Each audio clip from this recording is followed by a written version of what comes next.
Ce matin, il appelle Kadim dans son bureau. Je vais commencer avec un certain Kadim qui devrait se trouver chez vous en bas.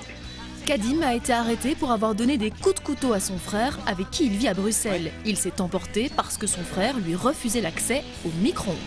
Bonjour monsieur. Bonjour. Vous savez pourquoi vous êtes là monsieur? Oui. Moi je vous reproche un fait et on va en parler de port d'armes prohibé par destination, le fameux couteau, dont on va parler, et un coup et blessure envers votre demi-frère. J'ai lu votre audition au service de police, donc je sais ce que vous avez déclaré. Vous tenez à me dire la même chose ou vous voulez modifier votre version? En fait, hier, vers midi, comme ça, je voulais préparer un verre de café et j'ai la main dans le micro-ondes, dans le four. Et mon frère qui est venu me dire que tu ne vas pas utiliser la four. Voilà. Mais donc il vous a refusé l'accès au micro-ondes, si je puis dire ainsi? Oui. Et donc après le ton est monté? Voilà. Et après, qui a commencé de me dire des gros mots. Et à ce moment-là, qui m'a pogné, comme ça. Et je lui ai en train de parler, il m'a donné un coup comme ça, sur l'œil. C'est ça que tu as vu là, oui. Ouais. Il m'a donné un œil. Et moi, je suis fâché à ce moment-là pour aller aussi me battre avec lui. Ouais. Mais lui, il avait avec ses copains et tout, ses copains qui m'ont tient comme ça, me dit que non, tu ne vas pas bagarrer ici et tout ça, ça. Vous dites que vous n'avez pas porté le moindre coup à l'égard de votre demi-frère. Voilà, parce que les gens qui ne m'ont pas laissé, les gens qui m'ont venu me tiennent comme ça, qui sont entre moi. Ils vous ont empêché de le frapper. Voilà, qui m'ont empêché de le frapper. Kadim nie formellement avoir été violent, mais un ami de son frère, également présent dans la cuisine, affirme lui aussi avoir reçu des coups. Alors c'est qui ce monsieur Manouraïs? C'est son ami? C'est l'ami de votre frère. Voilà. Absolument. Alors lui, il déclare qu'il a reçu un coup aussi. Oui, de c'est votre mon part. frère qui l'a donné un coup. C'est votre frère qui a frappé son ami. Oui, qui est frappé. Parce qu'il voulait me frapper à moi, et lui qui est humilié entre nous, et il l'a frappé sur Et lui. du coup, il a reçu un coup. Voilà. Et donc, le couteau... Vous ne me donnez pas d'explication valable par rapport aux lésions qui ont été constatées par un médecin indépendant. Votre seule explication, c'est de dire il s'est infligé ça lui-même. Je vois pas très bien comment votre frère a pu prendre le couteau litigieux et se le planter dans l'omoplate. Comment est-ce que vous pourriez croire à cette histoire-là? Moi, je peux sortir maintenant, blessé à moi-même, venir de dire que c'est quelqu'un qui m'a blessé. Essayez maintenant de Oui. vous porter vous-même un coup de couteau à l'épaule. Voilà, je peux plus un couteau, je peux ouais. le mettre ici sur moi. Eh ben, ça va pas être facile, ça, hein, à démontrer. Mais, Bon, bah, c'est votre version. absolument, Vous ça me va dites que c'est pas votre être facile, version. mais Donc, vous êtes d'accord que je note dans l'audition que votre frère s'est manifestement porté le coup de couteau à lui-même. C'est ce Voilà. que vous dites. Oui, voilà. C'est vous qui avez appelé la police, monsieur. Oui, c'est vous moi qui avez appelé la police. À mon propre Avec quel téléphone? Mon téléphone, Votre téléphone. oui. Voilà. Ça veut dire que moi, je suis juste. Voilà. Si je suis injuste, je n'appelle pas la police. Bah, ça dépend, ça, monsieur, Voilà. pas forcément. Pourquoi j'ai appelé la police? Parce que je ne vais pas des histoires. Moi, je veux la paix. Je veux la paix. Moi, je n'accuse personne, je provoque personne. Mais lui, j'ai remarqué que depuis les 2 ans qu'il est là, qu'il m'a pris comme un adversaire. Voilà. Eh bien, je pense que je sais ce qu'on va faire. Alors, monsieur, dans votre dossier, là, par rapport au fait que je vous reproche, moi, j'estime qu'on a quand même un gros problème. Je pense que vous l'avez compris, moi, je vous crois pas. Donc, je vais vous faire passer en audience correctionnelle pour répondre de ces faits. Donc, double fait, port d'armes prohibé Mais monsieur- et coups et blessures. Kadim reste sur ses positions. Il nie avoir porté des coups de couteau. Olivier Malinus décide tout de même de le renvoyer au tribunal correctionnel de Bruxelles. Voilà. Au tribunal correctionnel de Bruxelles, c'est face au juge Luc Hénard qu'il doit se défendre. Et si vous voulez bien, cher monsieur, enlevez votre casquette. Non, parce que... Le frère de Kadim est également présent et si Kadim nie les coups, il a bien avoué qu'il s'était disputé pour une sombre histoire de micro-ondes. Bien, monsieur. Alors, qu'est-ce que vous souhaitez me dire par rapport à ça? Il m'a trouvé, j'ai en train de chauffer quelque chose dans le four. Il est venu sortir l'assiette dans le four, il l'a jeté par terre. Et j'ai lui, il est en train de parler, pourquoi tu as fait ça? Il m'a donné un coup dans mon œil. Jusqu'à mon œil, il était gonflé. Mais l'histoire de couteau, j'ai rien à voir avec le couteau. Moi, je sais que lui, c'est mon frère. Mais lui, il ne sait jamais que je suis son frère. Moi, Qu'est-ce que vous voulez dire? qu'est-ce que je voulais dire? Parce qu'en fait, c'est pas possible de vivre avec son petit frère dans une même maison, mais toujours, il le provoque des histoires, toujours, il le provoque de n'importe quoi. Mais donc, par rapport à ce qu'on vous reproche, vous dites que vous n'avez rien fait. Oui, mes proches, oui. Et ils ont raison, c'est Non, pas vos proches, reproches. Voilà. absolument. Donc vous dites quoi? Moi, que vous n'avez rien fait. Voilà, On entend moi ce j'ai que rien votre fait. frère Voilà. va dire, mais... Je n'ai rien fait, je n'ai pas pris le couteau, je n'ai pas créé des histoires, c'est lui qui m'a provoqué. Bien. Et vous, monsieur, quelle est votre version des faits? On a des problèmes de micro-ondes. Oui, ça j'ai vu. Voilà. J'ai vu que Voilà. je vois Moi, que tout a démarré avec un problème de Voilà. micro-ondes. je suis venu, j'ai regardé mon micro-ondes, il est sale. À chaque fois, moi je le dis, quand tu mets quelque chose, après il faut nettoyer. Moi, j'ai acheté mon micro-ondes à 35 € à Clémenceau. Nickel. Moi, je le dis carrément, je suis là. Une fois, c'est la première fois à cause de lui. Regarde mon CV et ton CV. C'est pas pareil. Ils aiment que dormir, manger. C'est pas le monsieur le président qui t'a demandé est-ce que c'est lui qui travaille, est-ce qu'il dort. On ne te pose pas cette question. Moi, je viens de marier, j'ai 25 ans. Et toi, tu as 42 ans. Tu n'as rien fait encore, toi. Tu as gâché ta vie et tu veux gâcher ma vie. Ah non, c'est pas possible. Tu as déjà perdu 42 ans de ta vie.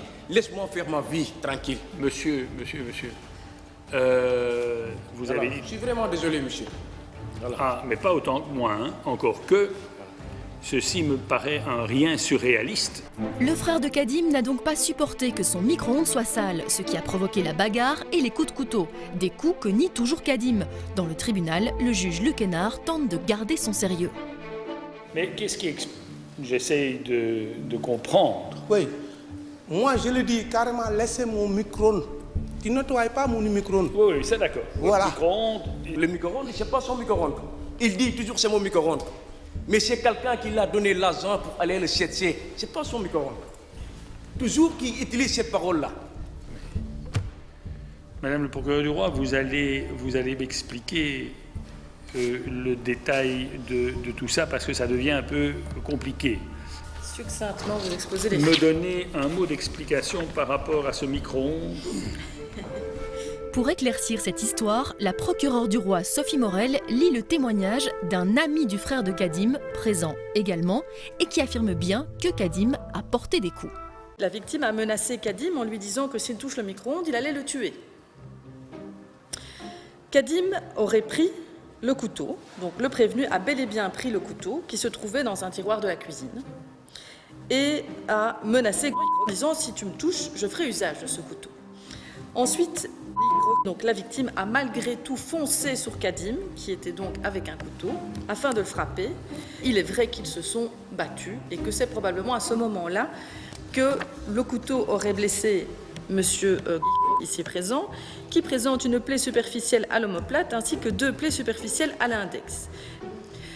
Néanmoins, vu l'absence d'avocat, je dois quand même attirer l'attention de monsieur le Président sur une potentielle provocation de la part de la victime qui a quand même été relativement violente tant dans ses propos que dans son attitude envers le prévenu ici présent. Voilà, Monsieur le Président, ce dossier relativement rocambolesque. Alors, Monsieur Kadim n'est absolument pas connu de mon office et donc je serais tenté, Monsieur le Président, de vous suggérer une suspension du prononcé. Je vous remercie.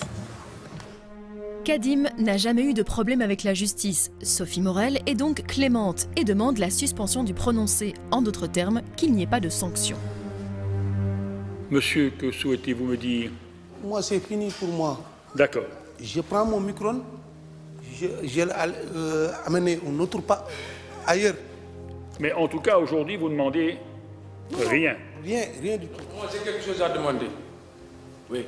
Je ne veux plus qu'il me provoque, je ne veux plus qu'il m'approche. Non, c'est ça. C'est tout ce que je me demande, c'est la paix totale. Bien. Voilà. C'est une toute petite chose. Parce que si j'ai quand même été relativement indulgente dans mes réquisitions, je voudrais quand même que l'un et l'autre, vous vous rendiez compte que la raison pour laquelle vous êtes ici tous les deux, c'est qu'un de vous deux a quand même fait l'usage d'un couteau, que vous vous êtes battus, et que pour le même prix, il y en a un des deux, et pas nécessairement celui qui a pris le couteau, qui le recevait en plein cœur, ce couteau. Parce que cette histoire de micro-ondes, ça a fini par une bagarre au couteau. Et c'est pour ça que vous êtes là tous les deux. Si je considère que les faits qu'on vous reproche, que Madame le procureur du roi vous reproche, sont prouvés. Vous savez ce que je peux faire? Je t'écoute. Vous m'écoutez. Je peux vous condamner à 5 ans de prison et éventuellement 25 000 € d'amende fois 6. Ça, c'est très concrètement l'enjeu. Alors, c'est très bien de vouloir la paix. Oui, non, moi, il n'y a pas Oui, de oui, problème. mais... Alors maintenant, conduisez-vous comme des gens corrects. Hein. Ça va? Je m'adresse à vous, mais comme à vous. Voilà, messieurs, au revoir. Au revoir, monsieur. Au revoir, monsieur. Le juge doit maintenant délibérer. Va-t-il suivre le parquet de Bruxelles qui propose la suspension du prononcé? Même s'il nie avoir porté des coups de couteau, Kadim risque une peine de 5 ans de prison. 15 jours plus tard, retour au tribunal correctionnel de Bruxelles, le juge doit rendre sa décision. Voilà, l'audience est reprise. Kadim et son frère sont bien présents. Vous voulez bien enlever votre casquette, monsieur? Vous n'avez pas l'air d'avoir beaucoup de mémoire, hein?